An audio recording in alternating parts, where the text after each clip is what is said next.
ये कहानी शुरू होती है और एक आवाज़ आती है। मैं हूँ यूशिन और मैं कोरिया के सियोल सिटी में रहता हूँ।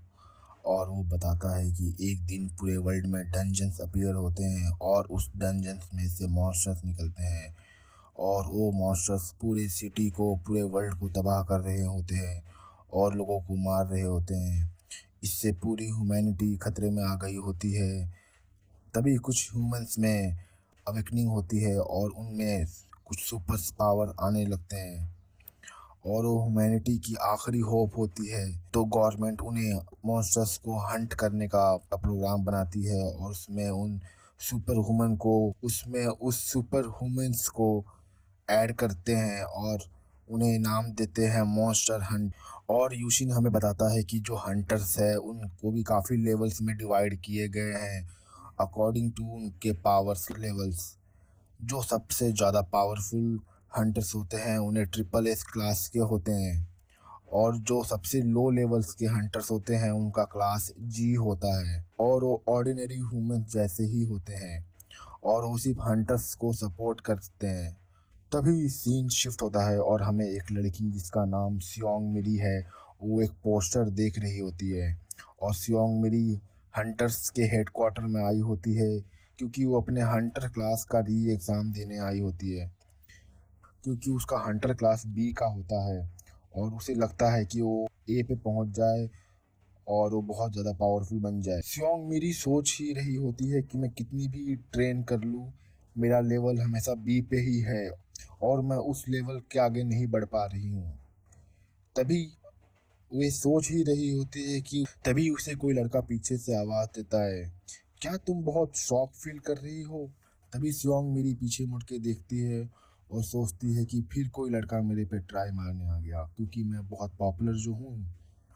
और ये कोई और नहीं, ये हमारा मेन कैरेक्टर होता है यूशिन।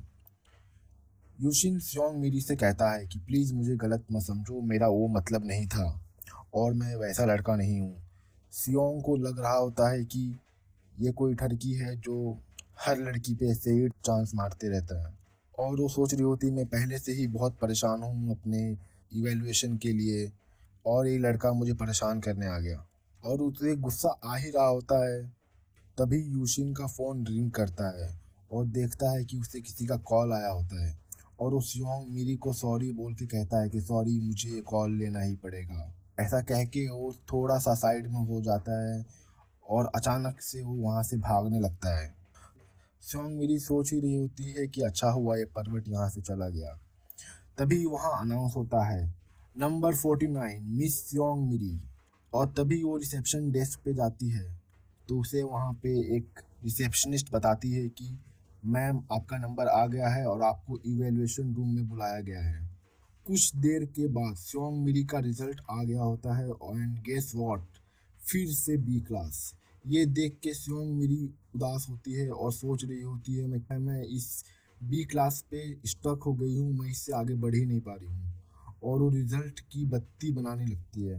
तभी उसके फ़ोन में एक अलर्ट नोटिफिकेशन आता है और ये एक इमरजेंसी अलर्ट नोटिफिकेशन होता है और उसमें लिखा होता है कि सियोल सिटी में एक डंजन्स अपीयर हुआ है और उसमें से एक मॉन्स्टर जो एक थॉर्न बुल के जैसे दिख रहा है वो पूरी सिटी को तबाह कर रहा है। और रिक्वेस्ट की जाती है कि सारे ए क्लास के ऊपर वाले हंटर्स को बुलाया गया है। सियोंग मेरी ये देख के घबरा जाती है और सोच और बोल रही होती है कि थॉर्न बुल, ये तो बहुत पावरफुल मॉन्स्टर्स होते हैं, ये तो अकेले पूरी सिटी को तबाह कर सकते हैं। तभी सीन शिफ्ट होता है और हमें दिखाया जाता है कि कुछ रिपोर्टर्स वहाँ रिपोर्टिंग कर रही होती है और कह रही होती है कि मैं इस वक्त हूँ सियोल सिटी के पार्क में और यहाँ एक मॉन्स्टर जो बहुत सारे लोगों को मार रहा है और अभी तक कोई भी हंटर्स नहीं आए। तभी उसी पार्क में हमारा मेन कैरेक्टर यूशिन होता है और वो बच्ची के साथ आया होता है और उससे भाग जो उस बच्ची को लेके वहां से भाग रहा होता है। भगदड़ में उस बच्ची का पैर फिसल जाता है और वो गिर जाती है। ये देख के यूशिन जल्दी से उसे उठाता है और पूछता है, क्या तुम ठीक हो? वो बच्ची धीमी और ठहरी आवाज में बोलती है, हाँ मैं ठीक हूँ। और वो आगे देखती है कि मॉन्स्टर उसके ही तरफ आ रहा होता है। तभी उस मॉन्स्टर पे एक लाइटनिंग अटैक होती है और ये कोई और नहीं और ये की होती है सियोंग मिरी ने। और सियोंग मिरी देखती है कि उस थॉर्न बुल पे एक छोटी सी खरोच तक नहीं आई होती है। तभी मॉन्स्टर थोड़ा सा गुर्राता है और सियोंग मिरी अपने फुल पावर से एक बड़ा अटैक करती है। कहती है लाइटनिंग स्टॉर्म।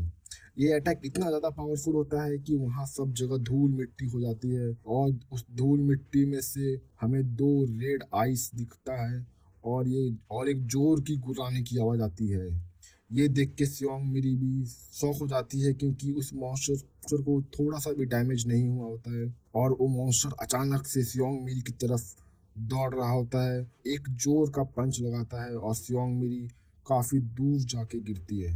वो जैसे तैसे अपने आप को संभालती है और उठने की कोशिश करती है और कह रही होती है कि ये मॉन्स्टर तो बहुत ही ज्यादा पावरफुल है लगता है। और तभी सियोंग मिरी अपने आसपास देखती है और वहाँ पे अभी भी कुछ लोग होते हैं और वो उन्हें जोर से कहती है कि प्लीज जल्दी यहाँ से भाग जाओ, मैं इसे ज्यादा देर तक नहीं संभाल सकती। और ये कह ही रही होती कि तभी थॉर्न बुल उसकी तरफ ही बढ़ रहा होता है और सियोंग मेरी अभी भी नीचे जमीन पे गिरी होती है और अपने आप को संभाल के उठती है और सोच रही होती है कि मुझे कुछ भी करके इसे थोड़ी देर तक और रोक के रखना पड़ेगा ताकि जब तक हंटर्स ना आ जाए।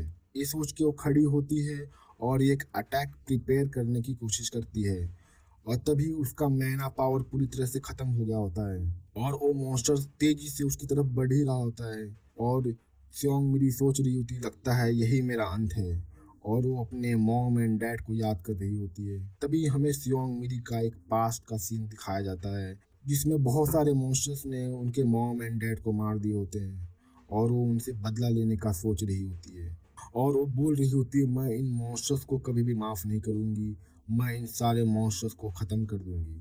तभी उसके बाजू में एक लड़की उसे बोलती है, सियोंग मिरी, तुम इनसे बदला लेने के बारे में कभी सोचना भी मत। और ये लड़की कोई और नहीं, ये सियोंग मिरी की बड़ी बहन होती है।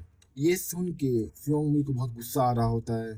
तभी सीन हमें प्रेजेंट का सीन दिखाया जाता है और सियोंग मिरी खड़ी होके जोर से चिल्लाती है, मैं कभी भी हार नहीं मान सकती। तभी वो एक अटैकिंग पोजीशन में आती है और उसके माइंड में एक आवाज गूंज रही होती है, गॉड क्रशिंग इंडेक्स फिंगर। और उसकी मैना पावर 10 टाइम रिस्टोर हो जाती है और वो उस मैना पावर को संभाल भी नहीं पा रही होती है और एक बहुत ही ज़्यादा पावरफुल अटैक करती है उस मॉन्स्टर्स पे। और ये अटैक इतना ज़्यादा पावरफुल होता है कि उसके बॉडी के चारों तरफ एक ब्लू लाइटनिंग का ऑरा होता है और वो जोर से चलाती है लाइटनिंग स्टॉर्म। और ये अटैक इतना ज़्यादा पावरफुल होता है कि वो मॉन्स्टर्स की आधी बॉडी जल के राख हो जाती है। और तभी हमें एक सीन दिखाया जाता है जिसमें तभी पीछे से रिपोर्टर्स की आवाज़ आती है और तभी पीछे से रिपोर्टर्स की आवाज़ आती है कि बी क्लास के हंटर लाइटनिंग क्वीन ने ए क्लास के मॉन्स्टर को हरा दिया। और ये सब लोग उसे थैंक यू बोल रहे होते हैं। कोई लाइटनिंग क्वीन से ऑटोग्राफ मांग रहा होता है, कोई लाइटनिंग क्वीन को आई लव यू बोल रहा होता है। तभी वहाँ पे कुछ लोग शॉक होते हैं कि कैसे बी क्लास के हंटर ने ए क्लास के मॉन्स्टर को कैसे हरा दिया। सियोंग मिरी को भी यकीन नहीं हो रहा होता है क्योंकि और वो सोच रही होती है कि ये पावर मुझ में कैसे आई। क्या मैंने अपनी बी क्लास क्या मैंने ए क्लास को अचीव कर लिया है? इतने में हमारा मेन कैरेक्टर यूशिन वहाँ पे आता है और यू कहता है, थैंक यू मिस सियोंग। और कहता है कि मैं आपका ये एहसान कैसे चुका सकता हूँ। तभी सियोंग मेरी कहती है, ये तो मेरा फर्ज है और मैं खुश हूँ कि आप लोग सेफ हो। यूशिन थैंक यू बोल के आगे चले जाता है। तभी सियोंग मेरी सोचती है कि एक मिनट, इसको मेरा रियल नेम कैसे मालूम? इस सिटी में किसी को भी नहीं मालूम कि मैं ही लाइटनिंग क्वीन हूँ। उसे याद आता है कि ये सेम आवाज़ तो मैंने कहीं पे सुनी है और उसे याद आता है कि यही आवाज़ तभी उसे याद आता है कि सेम आवाज़ मेरे माइंड में गूंज रही थी जब मुझे वो पावर मिली।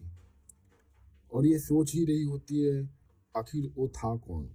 और यहीं पे हमारा एपिसोड 1 खत्म होता है।